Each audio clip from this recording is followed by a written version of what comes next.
bienvenue sur Monaco Info. Nous sommes le lundi 9 mars. Voici les titres de votre journal. Nous ouvrirons cette édition avec l'actualité du week-end. Monseigneur Dominique Marie-David, le nouvel archevêque de Monaco, qui nous livrera sa première réaction à l'issue de la célébration. Nous reviendrons sur la journée internationale de la femme qui avait lieu ce dimanche. Nous irons au musée océanographique pour y découvrir une exposition. Et nous terminerons avec ce concert à l'auditorium Régnier 3, l'opéra Il Pirata. Vous l'avez certainement vécu en direct sur Monaco Info ce dimanche. Monseigneur Dominique Marie-David est le nouvel archevêque de Monaco. La consécration épiscopale s'est déroulée en la cathédrale de Monaco. Je vous propose justement d'écouter sa première réaction à l'issue de la célébration. Il est au micro de Patricia Navarro. C'est un moment unique qu'on n'imagine jamais vivre et puis on ne sait jamais exactement comment Dieu nous conduit lorsque nous décidons de lui dire oui, on pourrait dire la première fois. Quand est-ce que j'ai dit oui à Dieu la première fois, je ne peux pas vous le dire, mais déjà tout petit, grâce à l'éducation de mes parents, tout ce qu'ils m'ont transmis. Et puis, de oui en oui, eh bien finalement, ce chemin de confiance, d'abandon, d'espérance, parfois même d'interrogation, conduit parfois à des oui qui ont des conséquences plus importantes. C'était déjà le cas, bien sûr, quand j'ai répondu à l'appel au sacerdoce en 1991 déjà. Mais ce que j'aime toujours rappeler, c'est qu'un oui n'est jamais un oui isolé. Et que le oui que j'ai pu donner le moment où j'étais appelé à le donner, y compris celui que je dis aujourd'hui, je le dis porté par le oui de tous ceux qui m'ont transmis cette capacité de dire oui avec joie et confiance, oui, mais aussi porté par cette confiance qui m'est faite et par ce soutien amical, fraternel de tous ceux qui m'ont accompagné et qui m'accueillent aujourd'hui en Principauté de Monaco. Et sachez que vous pourrez retrouver les temps forts et les coulisses de cette consécration dans votre Focus Info de mardi dès 19h sur notre antenne. Et au lendemain de la Journée internationale des femmes, nous allons découvrir une nouvelle illustration de la politique mise en place par le gouvernement princier afin de lutter contre les violences faites aux femmes. Des formations sont en effet dispensées depuis début janvier afin de favoriser un meilleur accueil des victimes. Un reportage de Patricia Navarro. Directrices et directeurs d'école, conseillères et conseillers principaux d'éducation, représentants de la police judiciaire, encadrants du centre de loisirs ou du foyer Princesse Charlène, ils sont tous exceptionnellement réunis ensemble au campus de Monaco Digital pour une journée de formation. Toutes et tous, à leur niveau, peuvent être amenés à être au contact de femmes victimes de violences ou de leurs enfants, souvent témoins impuissants. Pour permettre à tous ces intervenants d'accueillir au mieux les victimes, des sessions de formation sont organisées depuis le début de l'année à l'initiative du Comité pour la promotion et la protection des droits des femmes. C'est très important pour nous cette action de formation puisque ça démontre une volonté forte de lutter contre les violences et ça fait partie du plan de lutte contre les violences mis en place par le comité avec la DRH de la fonction publique. Et ça fait suite également à la loi de 2011, la loi monégasque sur la répression et la prévention des violences particulières, qui impose que le personnel qui est en contact avec les victimes de violences soit formé. Et pour bien accueillir les victimes de violences, il faut notamment repérer et mieux comprendre les mécanismes de violence. Une fois que ces mécanismes sont compris par les stagiaires, on peut analyser un petit peu la manière d'aborder les choses. Il faut voir que ça peut paraître compliqué. On peut se dire « Ah ben non, c'est tabou, ça relève de l'intime, on ne peut pas aborder ces questions-là ». Or, il y a un message à faire passer, il faut poser la question directement aux victimes. Êtes-vous victime de violence? Aucune victime ne vous en voudra jamais d'avoir eu cette question et aucune non-victime ne vous en voudra non plus. Et pourtant, c'est comme ça qu'on va pouvoir les amener à être orientés et pris en charge. Natacha Himmelfarb intervient en tandem avec une psychologue qui donne des éléments d'information sur la meilleure façon de libérer la parole, clé de voûte du processus de prise en charge des victimes de violences. C'est des personnes qui sont restées silencieuses pendant des mois, pendant des années et qu'enfin on leur permette de raconter leur histoire. Déjà ça c'est un acte thérapeutique en soi. Après dans la prise en charge psychologique spécifique, ça va permettre ou ça va permettre d'éviter en fait la chronicisation des symptômes liés au traumatisme psychique, qui sont des symptômes quand même très handicapants dans la vie quotidienne.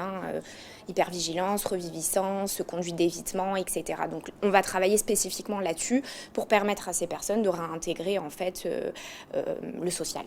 Une centaine de personnes a déjà été formée au primo-accueil des victimes de violences et après la formation des personnels de l'administration, de nouvelles sessions seront proposées dans un futur proche aux personnels hospitaliers. Et découvrez à présent une exposition de peinture à l'huile au musée océanographique. Son titre, Voyage au cœur de l'Arctique. L'artiste propose des paysages uniques en pleine mutation. Vous allez pouvoir le constater dans ce reportage signé Fabien Bonilla. Se retrouver au milieu des paysages de l'Arctique canadien tout en restant à Monaco, c'est ce que propose l'exposition Voyage au cœur de l'Arctique. Cette exposition est à découvrir au musée océanographique depuis début mars. L'artiste canadien Cory Trépanier présente plus de 50 peintures à l'huile et 3 documentaires. Cette exposition met en valeur la beauté, l'éloignement et la fragilité d'un Nord canadien en plein changement. L'Arctique, pour moi, c'est une place qui m'inspire incroyablement. Pendant tout mon temps que j'ai fait randonnée dans 5 expéditions au nord du Canada, c'est devenu une place bien spéciale à moi et le monde qui habite là aussi, les Inuits. Pendant ce temps, j'ai trouvé bien que les changements qui s'amènent à l'Arctique, ça affecte le monde aussi. Alors, j'espère que les toiles ici vont amener le monde plus proche à une place que généralement la majorité du monde ne vont jamais voir avec les yeux. Voyage au cœur de l'Arctique explore un paysage en pleine mutation que beaucoup, comme le dit l'artiste, ne verront jamais de leurs propres yeux, comme par exemple ce panorama, sa pièce maîtresse, Great Glacier, d'une largeur de presque 5 mètres, l'une des plus grandes peintures à l'huile de l'Arctique canadien jamais créée. Cory Trépanier, au cours de plus d'une décennie, a parcouru 60 000 km, traversé 6 parcs nationaux et 16 communautés inuites afin de saisir les paysages spectaculaires de l'Arctique canadien. Un exercice complexe à plus d'un titre. Un des plus grands défis, c'est physique. C'est d'amener un backpack qui, de temps en temps, c'est plus que 100 livres de poids, comment on dit ça, c'était pesant. Et d'être capable physiquement de marcher, de traverser avec tous mes choses, parce que je n'amène pas seulement mes affaires de camping, j'amène mes toiles, j'amène mes peintures, j'amène mon chevalet, j'aime l'affaire des caméras. Mais vraiment, la plus grande défi, c'est les moustiques. De temps en temps, quand je faisais mes toiles en plein air, les moustiques, ils mangeaient. Ils me mangeaient, ils tombaient dans mes toiles, ils tombaient dans ma peinture, et j'ai mangé. Ils me mangeaient moi, puis moi, je mangeais eux autres. Je voulais pas, ça arrivait parce qu'il y avait aussi beaucoup de moustiques. C'est aussi le danger des ours polaires. Quand je suis dans une place où il y a les ours polaires, on va sortir pour faire la toile. Généralement, quand je fais mes peintures, c'est tout ce que je pense à faire. Mais il faut penser toujours qu'est-ce qu'il y a alentour de nous autres. L'exposition Voyage au cœur de l'Arctique est soutenue par la Fondation Prince Albert II de Monaco et l'Institut océanographique, à découvrir jusqu'au 30 avril. Et en bref, tout de suite, l'actualité monégasque continue. Ce lundi matin, 4 nouveaux ambassadeurs se sont présentés auprès du prince souverain pour lui remettre leur lettre de créance. La journée a débuté avec son Excellence M. Clyde Cool, ambassadeur de la République d'Estonie à Monaco. C'est ensuite le représentant de la République du Cabo Verde, son Excellence M. Hercule do Nascimento Cruz. Puis l'ambassadeur de la République d'Angola, son Excellence M. João Bernardo de Miranda. Et pour finir, son Excellence Madame Eva Descarrega Garcia, ambassadeur de la Principauté d'Andorre. L'espace Léo Ferré accueillait samedi la 10e édition du Mayflower Country Show. Cette association a pour vocation d'enseigner des chorégraphies de diverses tendances de line dance, puisant ses influences en Europe et en Amérique. Depuis 2011, une section wheelchair dance a vu le jour. Et chaque année, à l'occasion de ce gala, le public peut découvrir leurs pratiques.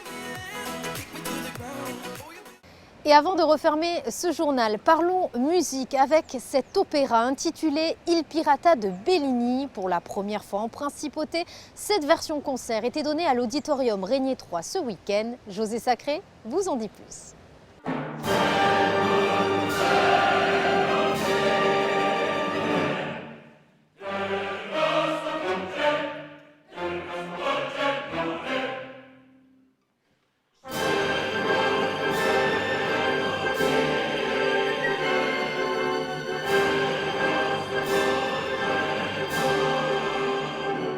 Il Pirata, le pirate, premier opéra d'envergure de Vincenzo Bellini, a été donné pour la première fois à Monaco le vendredi 6 mars 2020 en version concert à l'auditorium Régnier 3. Le chœur de l'Opéra de Monte-Carlo, l'Orchestre Philharmonique de Monte-Carlo et 6 artistes lyriques de grand talent étaient dirigés par le jeune chef Giacomo Sacripanti. Parmi ces artistes, le ténor Celso Albello dans le rôle de Gualtiero le pirate.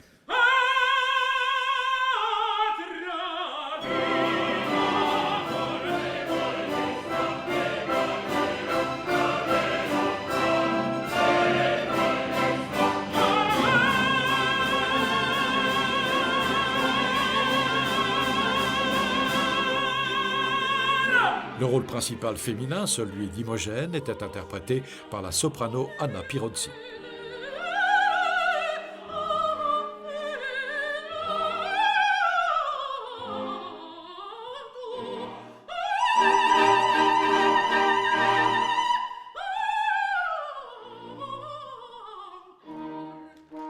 C'est la première fois, c'est ma prise de rôle et surtout parce que je ne fréquente pas beaucoup le bel canto et pour moi c'était un défi, ça, on dit comme ça, un défi et je suis très contente de comment elle s'est passée. C'est épuisant parce que je chante toujours, comme vous avez vu, et il y a tout dedans. Il y a le dramatisme, il y a le lyrisme, il y a la douceur, il y a la tenue vocale, c'est ça qui est dur.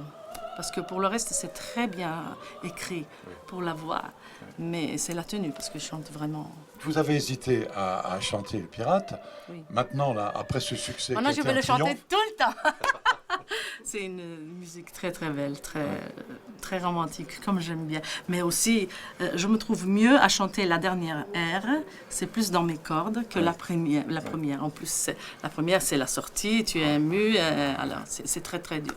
Mais la dernière, vraiment, c'est mon caractère. Ah, oui. C'est mon caractère. On dirait un peu une Lady Macbeth. Oui, c'est vrai. La dernière air. Que vous avez chanté. Beaucoup de fois. Ah.